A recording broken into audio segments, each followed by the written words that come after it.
पुण्यात्माओं, सौभाग्य आपका, धन है आपके माता पिता जिनसे जन्म हुआ, क्योंकि अच्छी संतान अच्छे ही माता पिता को प्राप्त होती है। अच्छी संतान वही है जो भगवान से डरने वाले, परमात्मा की तरफ में भटकने वाले और बुराई से डरने वाले होते हैं, वही अच्छी संतान होती है।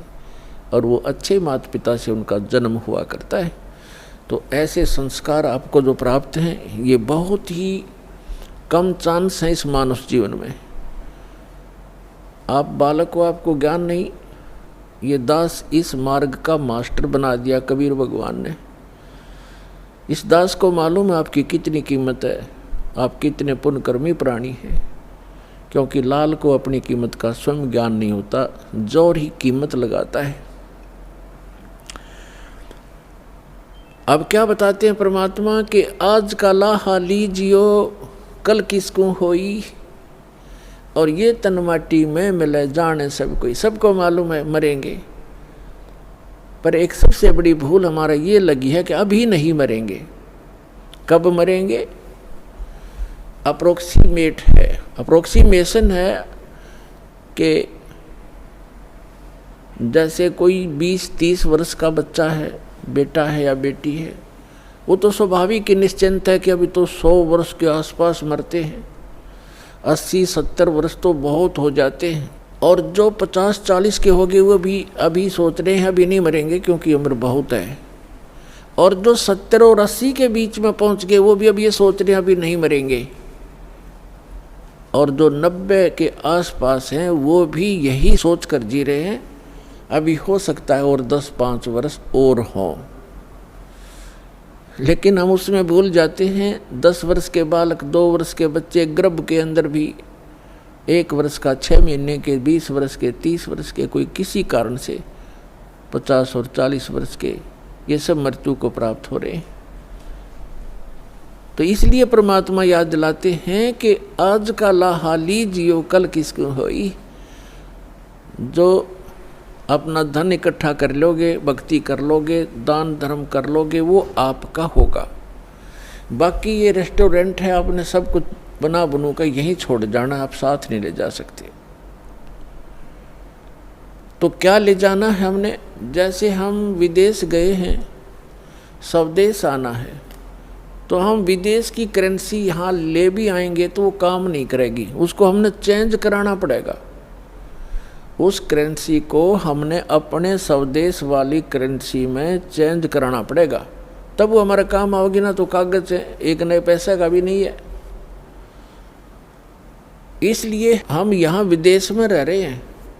ये पृथ्वी एक विदेश है, काल का लोक ये विदेश है, पृथ्वी उसका एक शहर समझो, 21 ब्रह्मांड है उसका पूरा राज्य साम्राज्य है। हम सतलोक से यहाँ आ गए हैं, वापस जाने की अब तैयारी कर रहे हैं, तो हम यहाँ की कोई वस्तु नहीं ले जा सकते। इसके लिए हमने करेंसी चेंज करानी पड़ेगी। वो करेंसी कैसे चेंज होएगी? जैसे आप दान करोगे, वो दान फिर पैसा जो है वो दान में बदल जाएगा, और दान से फिर धर्म बनेगा, और धर्म बनकर आपकी किस्मत में लिखा जाएगा। उतना ही अकाउंट आपको उस विदेश में, अपने स्वदेश में मिलेगा। ये आपकी करेंसी चेंज करानी है। तो इसको जितना आप करा पाओगे वो आपका, और जो करेंसी चेंज नहीं करा पाए वो इस काल की यहीं छोड़ के आनी पड़ेगी आपको। इसके लिए क्या बताते हैं? लखी करोड़ी चले गए बहु जोड़ खजाना, और जातन चंदन लेपते सो धरे मसाना। राजा लोग, सेठ लोग, साहूकार होते थे।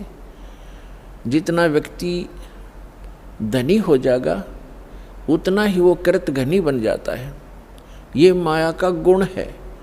राजा लोग क्या करते थे? सारे शरीर पर, जैसे आजकल तो एसी चल पड़े, कूलर कालर हो गए, राजा लोग क्या करते थे? चंदन को घिसवाते, नौकर चंदन घिसा करते थे, और गर्मियों के दिन में सारे शरीर पर चंदन लगा लिया करते थे, और शीतलता प्राप्त करते थे उससे।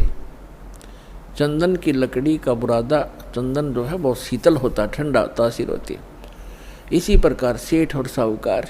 तो परमात्मा कहते हैं जातन चंदन लेपते, जिसके शरीर पर चंदन लेपन होता था और भक्ति करी नहीं, बकवाद करके जीवन नाश कर गए, पिछले जन्म के पुण्य कर्मों को पूर्व जन्म की बैटरी से राजा बन गए। जब तक पूर्व जन्म के पुण्य चलते हैं ये राजा राज्य भोगता है, धनी अपना धन का सुख लेता है। और यदि भविष्य की भक्ति ठीक ना बनी, शास्त्र अनुकूल साधना नहीं हुई, चार्जर नहीं लगा, तो पूर्व जन्म की बैटरी जिस दिन डिस्चार्ज होएगी, यानी पूर्व जन्म के पुण्य आपके जिस दिन समाप्त हो जाएंगे, उस दिन अचानक कैर टूटने शुरू हो जाएंगे। जैसे राजा लोगों का इतिहास देख लो आप, पिछला पुराना इतिहास हम पढ़ा करते थे। कोई राजा 5 वर्ष राज्य किया, किसी ने 10 वर्ष किया, किसी ने 12 वर्ष किया। और जब कर्म बिगड़ते हैं इंसान के, कोई ना कोई काल प्रेरणा से दूसरा राजा आके उस पर आक्रमण कर देता है, उसकी नींद हराम हो जाती है, मारा जाता है, लुट जाता है, बच जाता, जंगलों में धक्के खाता है, तो अब बैटरी उसकी समाप्त होगी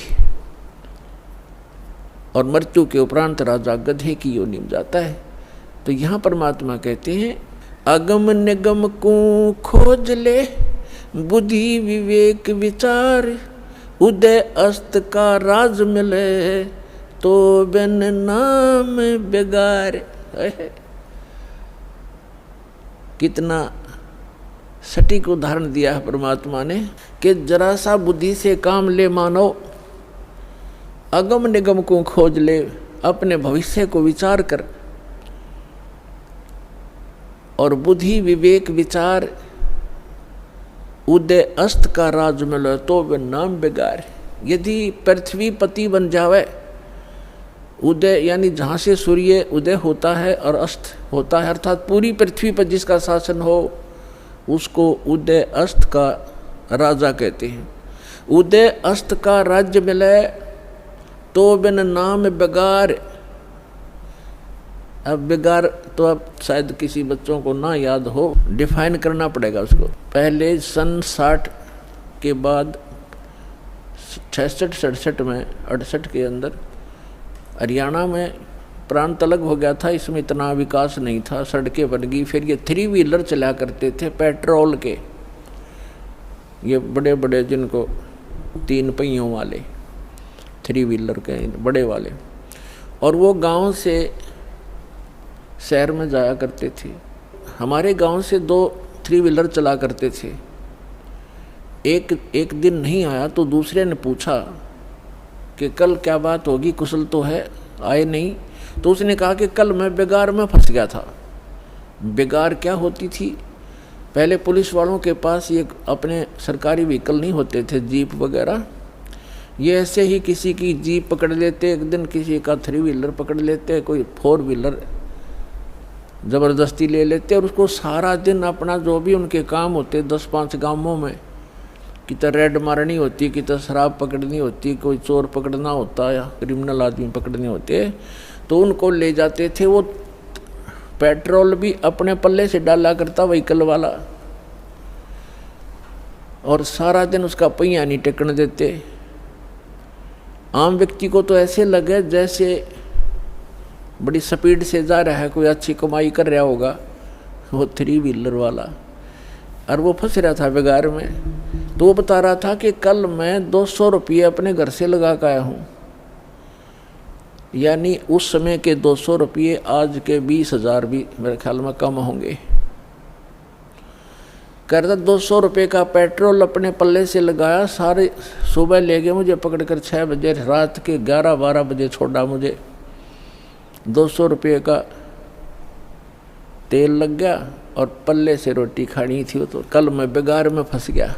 अब क्या था कि सारा दिन वो चलता तो खूब दिखाई दिया, पहिया टेका नहीं, बहुत स्पीड, इधर चल उधर चल, और इनकम 1 नए पैसे की नहीं थी, खर्चा सारा का सारा था।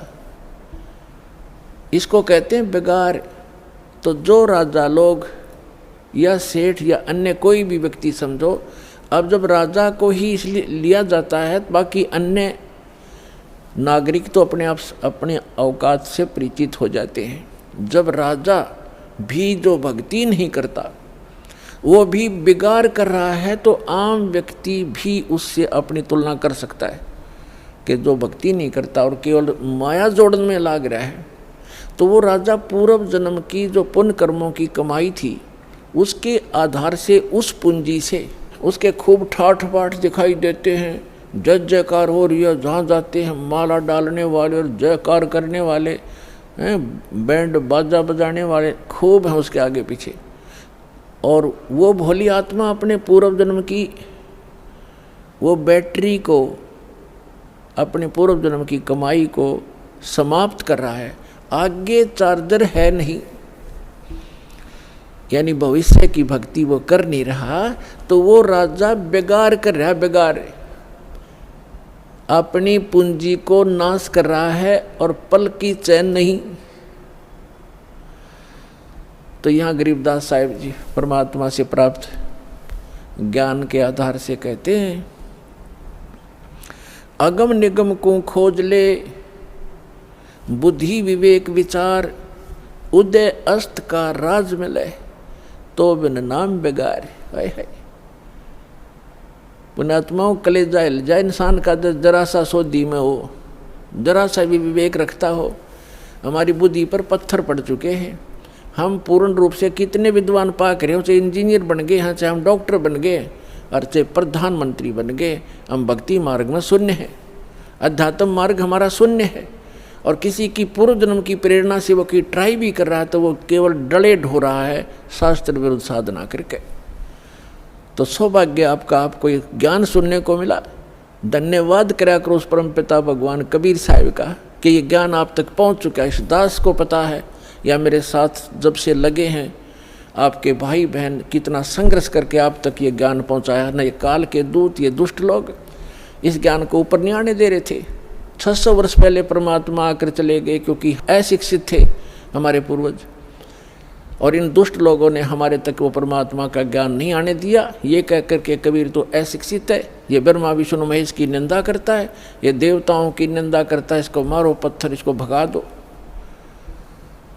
और जब से इस दास पर दया हुई परमात्मा की, दास की नींद खुली और ये तत्व ज्ञान हुआ, उसी दिन से बेचैनी बन गई। जिसको समझाऊं उल्टा पड़े। कबीर साहब कहते हैं, साच कहूँ जग मारण आवे, और झूठ कही ना जाइयो, और साच न पूरा पावते, झूठों जगपति आइयो। तो पुण्यात्मा, सन 1994 में परम पूज्य मेरे गुरुदेव जी ने नाम देने का आदेश दिया था। उस दिन से आज तक ये दास जानता है कि कितने संघर्ष करके आप तक परमात्मा का यो ज्ञान पहुंचा पाया हूँ।